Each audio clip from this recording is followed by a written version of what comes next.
Hi, I'm Jenna Patterson. I'm going to be teaching on immunity to change. I'm going to go over chapters 1, 2, and 8 of this book. So, immunity to change is about how to overcome your unwillingness to change and how to unlock your potential in yourself and your organization.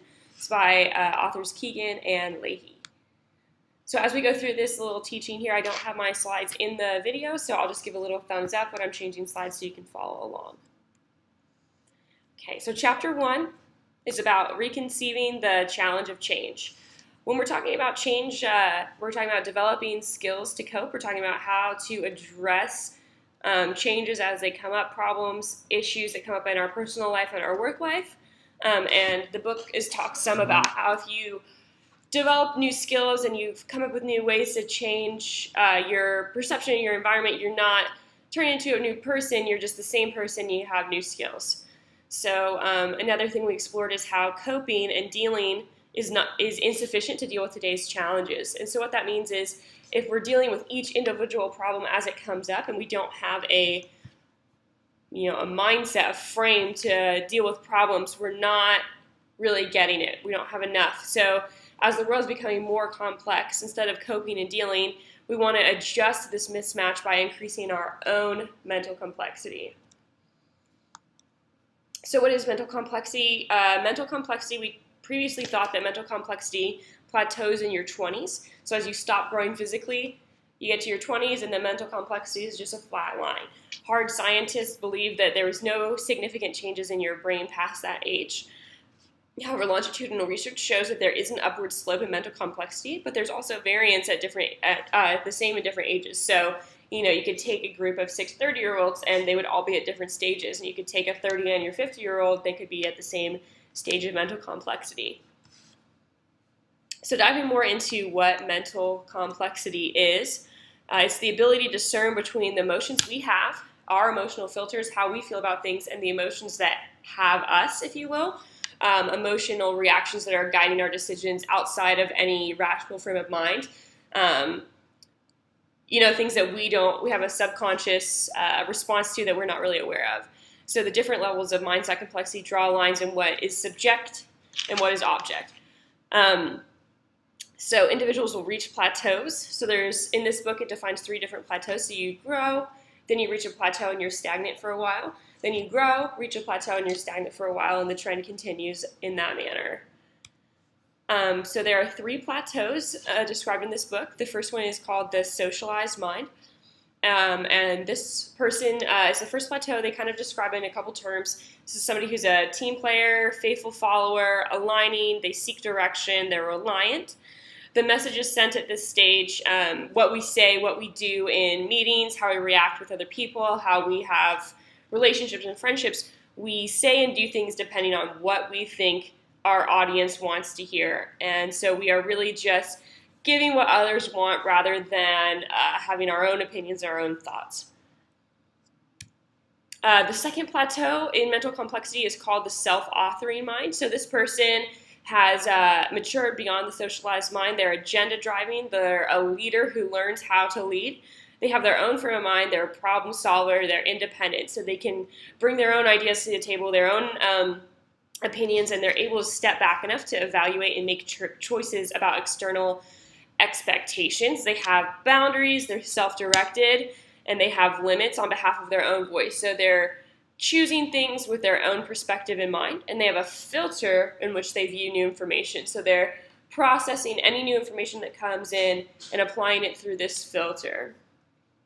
The third plateau in adult mental complexity is called the self-transforming mind. This is a meta-leader, a leader who leads to learn. So this leader is in a place where he is learning from his subordinates and his coworkers, and it's a multi-frame. They're able to consider opinions other than their own, problems, mindsets other than their own. They're problem finding. So rather than avoiding problems, they're seeking them out. They're seeking new solutions. They're seeking greater growth.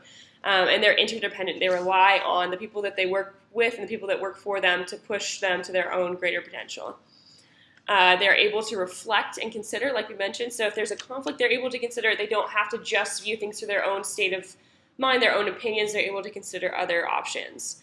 And they also don't confuse internal consistency with wholeness. You're able to consider other options and not consistently hold your own opinion doesn't make you a less than person. It doesn't mean your opinions aren't still strong and worthwhile. They're able to step back from their filter to look at it rather than through it. So chapter 2 is about uncovering the immunity to change, so figuring out what that is. Immunity to change meaning you don't want to change, or you're not willing to, or you don't know what you need to do. So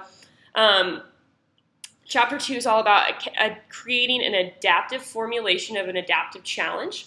So they compare adaptive versus technical challenges. A technical challenge is something that's just going to need a one fix, like we talked about kind of earlier, like, a problem arises, you fix it, you're done.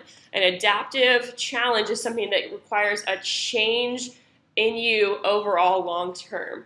So one tool that they use to uncover this immunity to change is called a mental map that works as an x-ray. They call it an immunity map.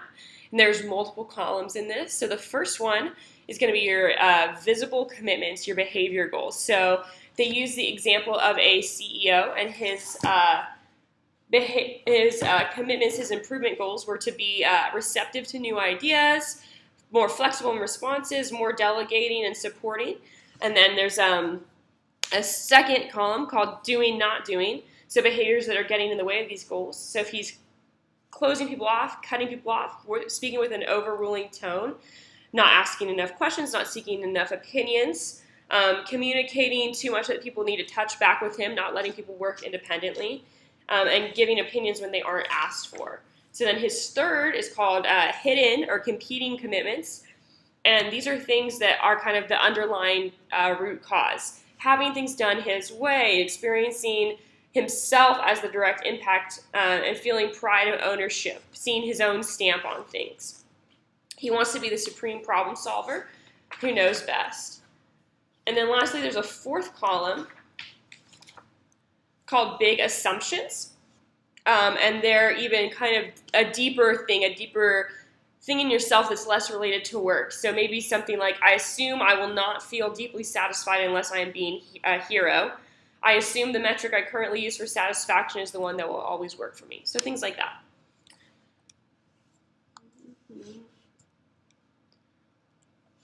And one thing is that there's different maps for different individuals. So you could have the same things in columns 1 and 2, being controlling and like not letting people get back to you, or like, not delegating. You can have all these same problems in your 1 and 2, but have different root causes in your 3, your hidden commitments and your big assumptions. So maybe the reason that you don't delegate is because you don't want to look bad. You don't want to be embarrassed. You want all your work to be perfect. You're perfectionist rather than you want to be in control. It could be a personal thing rather than a group mindset thing. So overcoming immunity has 3 premises. So one thing is that eliminating this immunity does not require an elimination of anxiety management systems. It's important to have a little bit of anxiety to push you and move you in the right direction. You're not supposed to never feel anxious again. It's just making an adjustment. Another premise is that some people will use the quote that change is uncomfortable. Well, positive change doesn't have to be uncomfortable. One example the book uses, if you meet the love of your life, if you win the lottery, if you get promoted, those changes don't necessarily have to be uncomfortable. If anything, it's in a good direction. You feel better. And then the last one is that immune systems can be overcome. The reasons that we feel powerless to change can be worked through. So just as we continue through trying to figure out how to change, we just need to remember that it is possible. So how to increase your mental complexity. So increasing our mental complexity is how we're going to accomplish this change. So one of the premises of mental complexity is optimal conflict. Now what that means is a level of conflict that's enough to push you without overwhelming you. And so what this means is a persistent sense of some frustration. You want to be a little bit frustrated. You want to feel the limits of your current way of knowing. You want to feel like there are things beyond your understanding, so you're being pushed. And then we have to live in a sphere that we care about. If we want to change, we have to care about it. We also have to have a sufficient support system. So that means that when we are at our limits, that we have support systems, people in place that are there for us so we don't feel so overwhelmed. So there's 3 dimensions of immunity. The change prevention system. So this is like what we do to avoid change, our comfort zone kind of.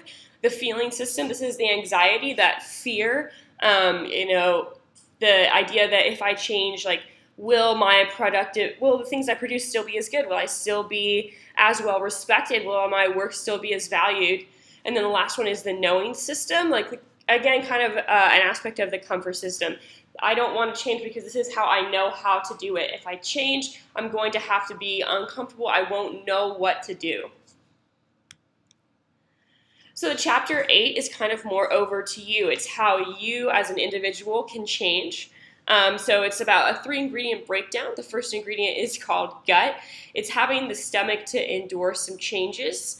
It's at that point when you reach a limit where you just know that, like, if you remain the same, you won't grow any further. You will not see the results you're wanting, that you know that you've reached a limit on how much you can bear. That gut is that urgency to lessen the distress. So feeling as if you have to change, otherwise you will not be achieving the results that you want. So ingredient number 2 is head and heart. It's the thinking and feeling dimensions of change. So it's kind of using both your mental capacity and your emotional compass to kind of guide your choices. It's using the X-ray that we talked about, those breakdown in our columns, to make a cost-benefit analysis. Like, how can we benefit, and what do we have to give up to see those benefits? And when we can kind of think about those benefits, we can see the emergence of those options. It gives us energy and hope to sustain a change. And then the last ingredient, the hand, so kind of the action steps. One quote the book uses that conception without inception is paralysis. So, once we have that new mindset, we have to take action to see the change that we want, enacting new behaviors that our big assumption would tell us not to do. So those big assumptions, again, being like, one of those things like, well, if I do this differently, maybe my boss won't view my work as perfect, or like maybe things won't get done if I delegate. What if things don't get taken care of?